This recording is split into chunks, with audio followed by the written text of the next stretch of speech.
दोस्तों नमस्कार, सत श्री अकाल, गुड मॉर्निंग। और इससे पहले हमने बात की थी दोस्तों भाग्य रेखा के बारे में। इसके बाद नंबर है सूर्य रेखा का। सूर्य रेखा का मतलब होता है सन लाइन बोलते हैं जिसको अंग्रेजी में, कि हर एक व्यक्ति विशेष को जो किसी भी लाइन में है, किसी भी लाइन में काम कर रहा है, किसी भी क्षेत्र में कार्यरत है, प्रत्येक व्यक्ति को अपनी ख्याति, अपना यश, मान, सम्मान, प्रतिष्ठा, या मैं कितना फेमस हो जाऊंगा इस काम में, चाहे वो तब खिलाड़ी हो, चाहे वैज्ञानिक बने, चाहे पॉलिटिशियन बने, चाहे कूटनीतिक बने, लेकिन ऐसा नाम चाहता है कि जो उसको मरने के बाद भी लोग याद कर सकें। और करना भी चाहिए, लेकिन करना तो चाहिए, लेकिन होगा तो वही जो रेखा बताएगी। अब यहाँ पे सन लाइन का मतलब है, ये है आपका सूर्य पर्वत। ये सूर्य पर्वत है अनामिका के नीचे, और ये रही आपकी जीवन रेखा, और ये रही मस्तिष्क रेखा, और ये रही हृदय रेखा। अब इसमें जो ख्याति ऐसे नहीं मिलती आदमी को। इसमें जो है सन लाइन का हाथ सही होना हथेली में बहुत शुभ माना गया है। इसलिए आप अपनी भी हथेली देखो कि सन लाइन का कैसी दिशा और कैसी दशा है। अगर सन लाइन सूर्य रेखा मणिबंध से होकर और सीधा ये सूर्य पर्वत जाके विश्राम लेती है, तो ऐसे लोगों का भाग्योदय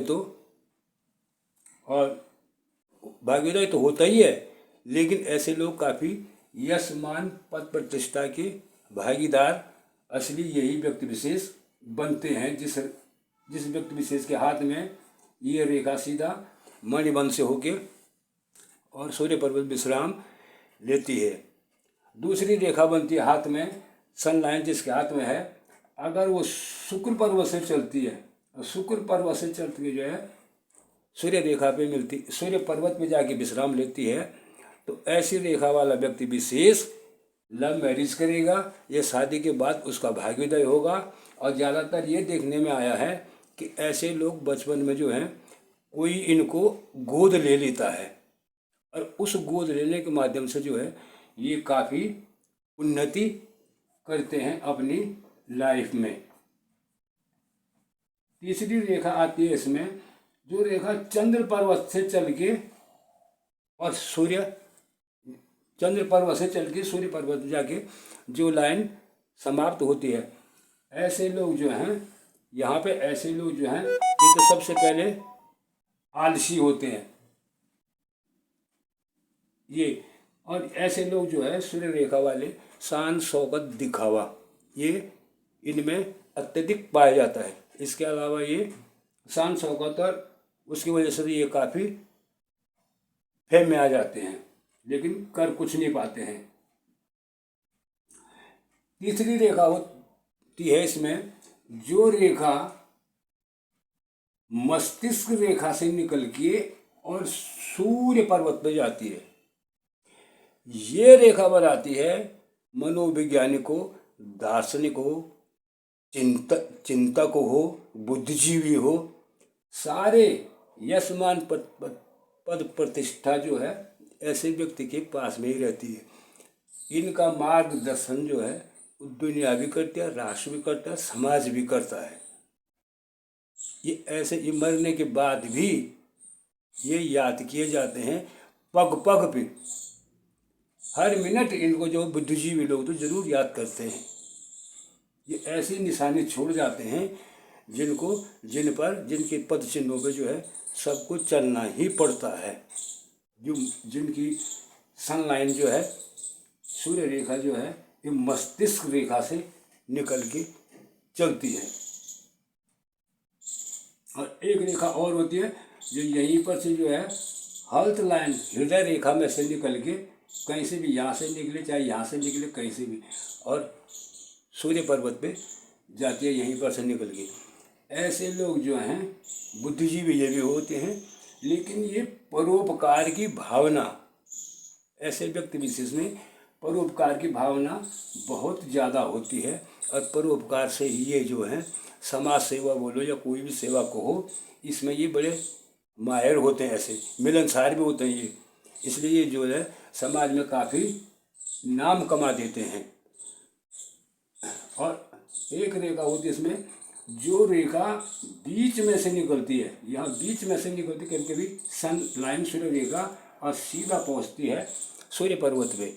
ऐसे व्यक्ति विशेष भी जो हैं ये ऐसे प्रगति करते हैं, ये ऐसे प्रगति करते हैं, दांतों तले उंगलियां दबा देते हैं दुश्मन भी, ये प्रगति इसने की कैसे। तो ऐसे लोग अपने से जो जूनियर हैं उनके लिए रास्ता खोल देते हैं कि प्रगति इस प्रकार की जाती है और इस प्रकार से होती है। तो ये भी जो है अपने एरिया में काफ़ी लोकप्रिय भी होते हैं। और अब रेखाओं का तो यही है, इसमें बनते हैं चिन्ह। ध्यान रखें सूर्य रेखा पे, क्योंकि ये यश मान और पद प्रतिष्ठा आदमी को ऐसे ही नहीं मिलती। ऐसे बहुत बिरले लोग पैदा होते हैं जो धन के साथ जो है यश मान और प्रतिष्ठा को भी जो है चरम पे होती है। बहुत कम लोग पैदा होते हैं, या तो धन ही आएगा या तो मान प्रतिष्ठा ही आएगी। दोनों चीज़ ऊपर वाला देता भी नहीं है, बहुत कम लोगों को देता है, बिरले लोगों को मिलती है। इसलिए जो है इसमें स्टार का चिन्ह है। स्टार का चिन्ह भाग्य रेखा कहीं से भी निकले, चाहे यहाँ से निकले चाहे कहीं से भी निकले, स्टार का चिन्ह अगर यहाँ भी है तो वो काफ़ी ख्याति प्राप्त बना देता है। यदि जहाँ से रेखा का उद्गम है वहाँ पे भी स्टार का चिन्ह है तो वो तो बढ़ता ही रहता है फिर अंत तक। लेकिन और जो चिन्ह है, जैसे इसमें क्रॉस का चिन्ह है, ये क्रॉस का चिन्ह जो है इस रेखा पे सन लाइन पे जो है वो कहीं भी बनता है क्रॉस का चिन्ह। तो क्रॉस का चिन्ह तो हमेशा जो है बने बने काम को बिगाड़ देता है या उसमें बाधा उत्पन्न करना, तो क्रॉस का मेन काम है। क्रॉस का चिन्ह जो है सिर्फ गुरु पर्वत पे ही सही माना जाता है, और क्रॉस का चिन्ह कहीं अच्छा फल तो देता ही नहीं है। दूसरे में आता है इसमें वर्ग का चिन्ह। अगर सन लाइन पे कहीं भी वर्ग बना हुआ हो तो वर्ग जो है रक्षा तो करेगा, लेकिन अपमान भी सहन करना पड़ेगा। अगर वर्ग का चिन्ह जो है कहीं भी बने, सन लाइन पे बनना चाहिए, पर्वत पे नहीं। लाइन पे बनना अलग बात है और पर्वत पे बनना अलग बात हो जाती है, दोनों अलग अलग बात हैं। पर्वत की विशेषता कुछ और है, लाइन की विशेषता कुछ और होती है। यदि ये रेखा कट कट के बनती है, ऐसे टूट टूट के बनती है, तो ऐसा व्यक्ति आलस्य के कारण ही जीवन में मार खा जाता है। ख्याति तो बहुत दूर की बात है। ऐसी रेखा अशुभ क्या होनी ही नहीं चाहिए हाथ में। दूसरे में है द्वीप। इस रेखा पे द्वीप कहीं भी बने, द्वीप का चिन्ह ऐसा बनता है या ऐसा करके कैसा भी बने, लेकिन द्वीप का चिन्ह ऐसे व्यक्ति विशेष को ख्याति तो क्या कर लेनी, ये व्यक्ति बीमार ही रहता है। ज़्यादातर बीमारी ही इनको घेरे रहती है।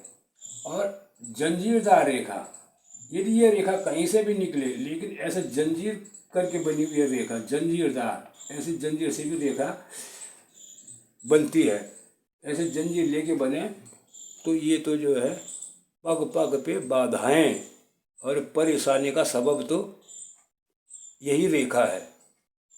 इसमें प्रसिद्धि पाना तो बहुत दूर की बात है। और एक रेखा होती है टेढ़ी मेढ़ी। आप अपने हाथ में भी देखना कि चाहे रेखा कहीं से भी निकले, सूर्य पर्वत पर जावे, चाहे यहीं से यहाँ से निकल के जावे शुक्र से, लेकिन टेढ़ा आकार लेके जावे, ऐसा करके फिर ऐसा करके। तो ऐसे व्यक्ति, फेम तो बहुत दूर की चीज है, लेकिन ये अपनी गलतियों के कारण ही अपने जीवन में कष्ट उठाते हैं। ये है सन 9 की विशेषता। सन 9 है और उसके साथ अगर भाग्य भी खड़ा है तो आदमी दोनों चीज में, धन धान्य और यश कीर्ति मान प्रतिष्ठा में भी जो है सबसे आगे होता है। लेकिन भाग्य रेखा का होना भी जरूरी है। जिन लोगों के हाथ में भाग्य रेखा नहीं होती, सन 9 हो और सीधी सपाट भी है, तो उनको जो है बड़ा सोच समझ के चलना पड़ता है। क्योंकि सन 9 की एक विशेषता है, इसके साथ रिश्वतखोरी, इसके साथ झूठ बोलना, इसके साथ अहंकार को पालना। फिर आदमी का वो रेखा जो है ऐसा पतन करती है कि उनका पतन भी देखने लायक होता है। जैसे भाग्य रेखा को कहते हैं कि भाग्य रेखा शनि पर्वत जिसका जो है सही स्थिति में है, उसे जो मांस और मदिरा का सेवन त्याग देना चाहिए। लेकिन लोग त्यागते नहीं है, तो इसलिए जो है 40-50-60 साल की उम्र तक जाते जाते उनके 10-15 ऑपरेशन हो जाते हैं, क्योंकि वो त्यागना बहुत ज़रूरी है। इस प्रकार जो है ये रहा सन 9 का वर्गीकरण। आगे देखते रहिए। फिर गुरु पर्वत के साथ मिलते हैं। गुरु पर्वत क्या क्या हमें प्रदान करता है। तब तक के लिए जय हिंद।